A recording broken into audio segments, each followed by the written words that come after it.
The first lesson from the Maidan is freedom is never free. After 1989 and the collapse of the Soviet Union in 1991, too many in the West fell prey to the comforting but false notion that stable freedom in law-governed societies is humanity's natural condition. The truth of which the Maidan Revolution of Dignity has reminded the West is that freedom lived well. Freedom lived nobly. Freedom lived for the common good is a cultural and social accomplishment. And the corollary to that is that democratic self-governance is not inevitable, only possible. And that leads directly to the second lesson. Democracy and the free economy are not machines that can run by themselves. As John Paul II taught in the brilliant encyclical Centesimus Annus that Father Andre has already referenced, it takes a certain critical mass of people living certain virtues to make the machinery of democracy and the free economy work so that the net outcome is genuine human flourishing. This is perhaps the greatest lesson that Catholic social doctrine has for public life today, and especially for academic political science, which tends to treat democracy in mechanistic and formalistic terms, as if democracy or the market were simply machines that, if assembled properly, can run by themselves once you turn the ignition on. We know that that's not the case. And that truth, that it takes a certain critical mass of people living certain virtues, and in some instances dying for those virtues, is embodied in the drama of Ukraine over the past year. The third lesson the Maidan Revolution of Dignity teaches us in the West is that historical and moral clarity count. The failure to undertake serious decommunization efforts on the model of post-World War II denazification was a serious error on the part of the Western world. It's an error that we can perhaps understand, considering the circumstances of the time. No one knew in 1989 that the Soviet Union would collapse in 1991. The question of the reunification of Germany was very much on the minds of Western leaders. The Poles had set an example in the fall of 1989 by drawing what Prime Minister Mazowiecki called a bright line between the future and the past. But with the clarity of hindsight, I think we can see that the failure to undertake at least a moral accounting for what had happened in the previous 40 years was a serious error. And that is true not only of formerly communist states, but of the West itself. The vulnerability of the West to Russian propaganda over the past year has been remarked upon several times earlier today. I would like to suggest that that vulnerability is a direct result of a failure to delegitimate culturally those who, for reasons of ideological intoxication or stupidity or both, misrepresented the reality of communism in politics, in the universities, in the press, and in religious communities. There simply was no accounting. And so someone like Professor Stephen Cohen, Princeton, Columbia or New York University, one of those places. Princeton and then later in New York, can reappear today, 20, 30 years, to repeat the same stupid analytic errors that he made during the Cold War. This was a terrible mistake. Why? Because, as I just said, many of those purveyors of falsehood then are the purveyors of falsehood now. Those who got it wrong then tend still to get it wrong now. This is a serious problem. This wallowing in propaganda and lies distorts the public life of the West. As a citizen of the United States, I take pleasure in noting that Prime Minister Harper here in Canada has been a notable exception to the lack of pushback on this by Western leaders. But it is important for those who understand the relationship of a culture that values truth, values accountability, values the responsibility, society that comes from truth and accountability, to recognize the danger in the general failure of Western political leaders to take one example, challenge Russian Foreign Minister Sergey Lavrov for what he is, an upmarket version of Joachim von Ribbontrop, deploying the same strategy of the big lie to the same aggressive ends. The fourth lesson from the Maidan for the West is that reality contact is essential to the future of freedom. The postmodern deracination of the West, the notion widespread in Western academic and intellectual life that there may be your truth and my truth, but there's no such thing properly described as the truth. This deracination about the moral truths of things, this refusal to see and to live by that marriage of Athens and Jerusalem, which tells us that there are truths built into the world and into us. We can know them by an exercise of reason. We can know them by submission to revelation, and in knowing them, we learn how we ought to live. The deracination of the West is the greatest threat to international security and world order in the 21st century. Of course, there are other threats. There is, most obviously, given our concerns today, the revanchism of Vladimir Putin. The world's dependence on oil from one of the most volatile regions of the planet, that's a big threat to international security and world order.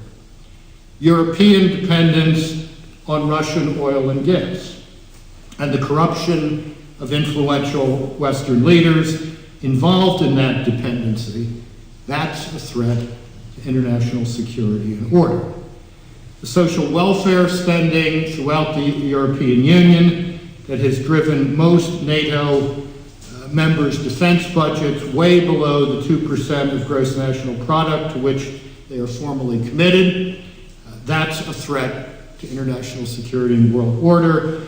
ISIS is a threat. Iran is a threat. Chinese ambitions in East Asia, naval muscle flexing there in Southeast Asia and the Asian subcontinent, that's a threat to international security and world order. But the fundamental cause of the West's seeming incapacity to address any of those issues I just mentioned is a lack of reality contact, which is itself rooted in a postmodern denial that there are truths inscribed into reality and into us, truths that we can know by reason, truths that we can know here as men and women of faith by revelation. The Maidan revolution of dignity has reminded those with eyes to see and ears to hear of these truths.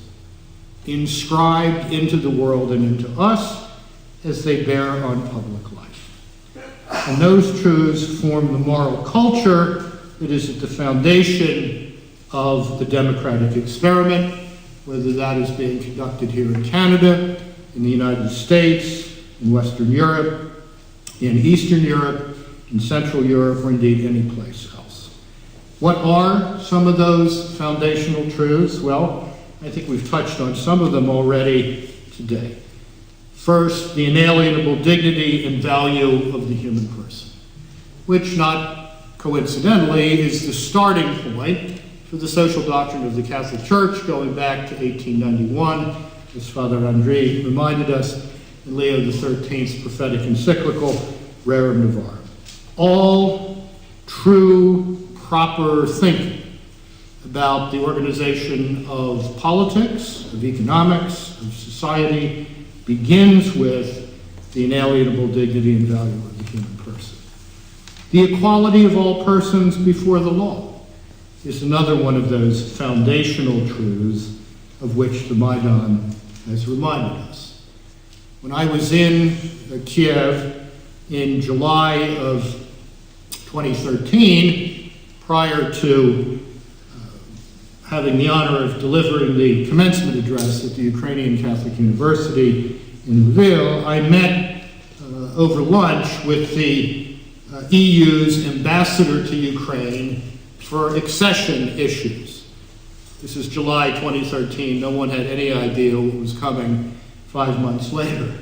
And the most memorable fact I took from that hour and a half with Ambassador Jan Tambinski was his sense that things were beginning to improve in the justice system under Yanukovych because judges no longer set the price of bribes for the desired verdict themselves.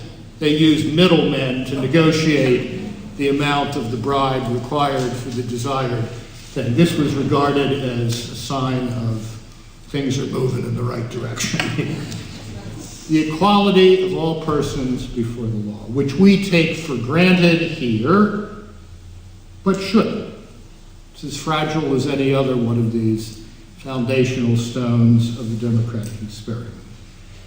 Another foundational truth of which the Maidan Revolution of Dignity reminds us is the relationship between the cardinal virtues, prudence, justice, courage, and moderation, and democratic public life.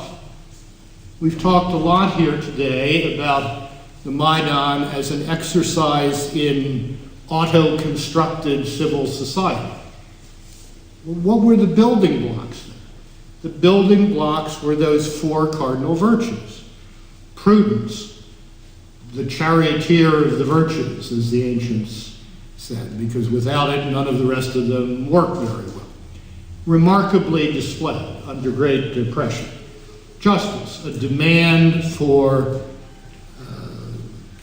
things being done the right way, for the right reason in public life. Courage, we don't need to underscore that. Moderation, temperance. An extraordinarily self-disciplining, auto-constructed civil society, which could have flown off in any number of violent or crazy directions, but did not do so because there was a tacit understanding that those cardinal virtues, which had been violated time and time again in the corruptions of the post-Soviet period, had to be at the foundations of what was going to be built for the future.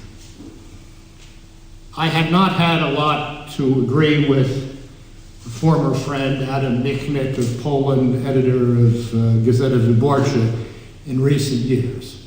But I do remember a splendid line from Adam back in the 1970s when asked about his commitment to nonviolence and that of other people in the Polish human rights movement. And he said, people who begin by storming Bastilles end up building their own.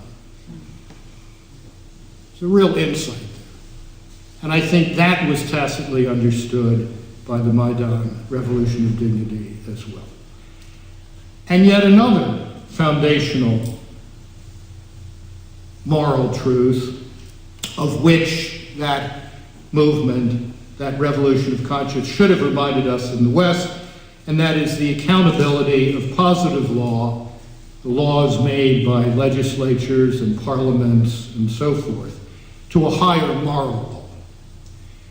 Good human law always reflects the moral law.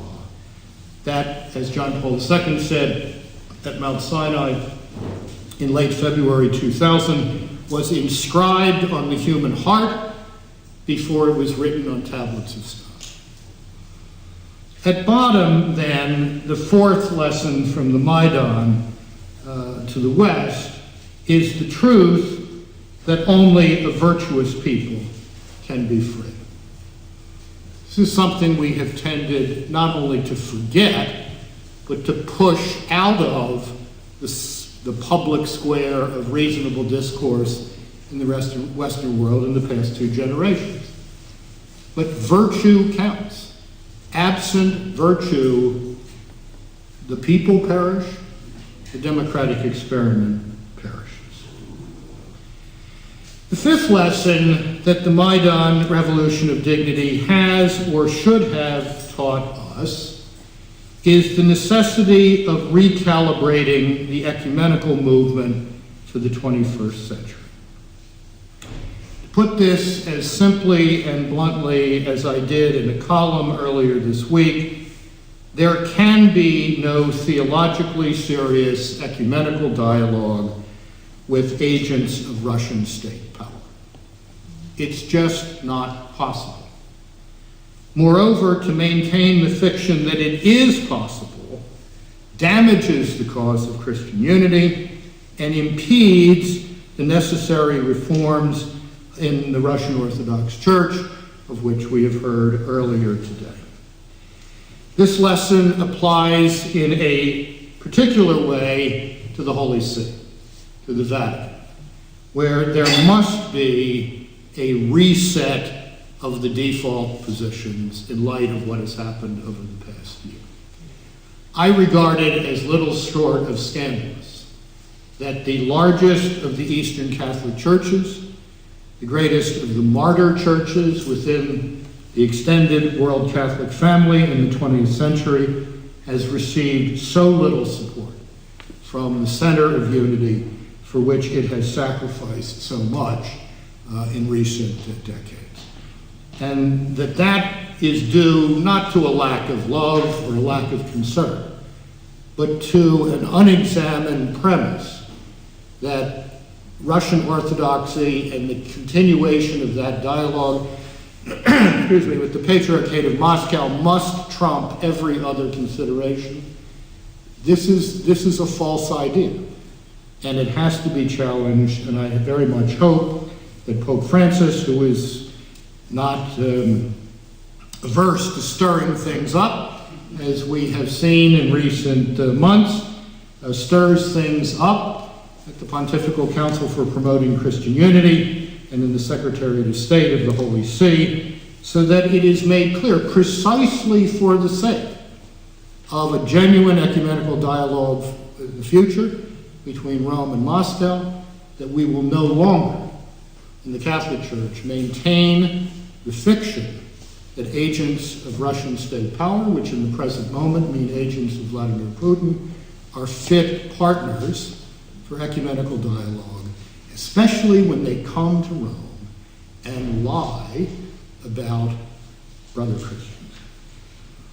So, 5 lessons from the Maidan for the West. Freedom is never free. Democracy and the free economy are not machines that can run by themselves. Historical and moral clarity count.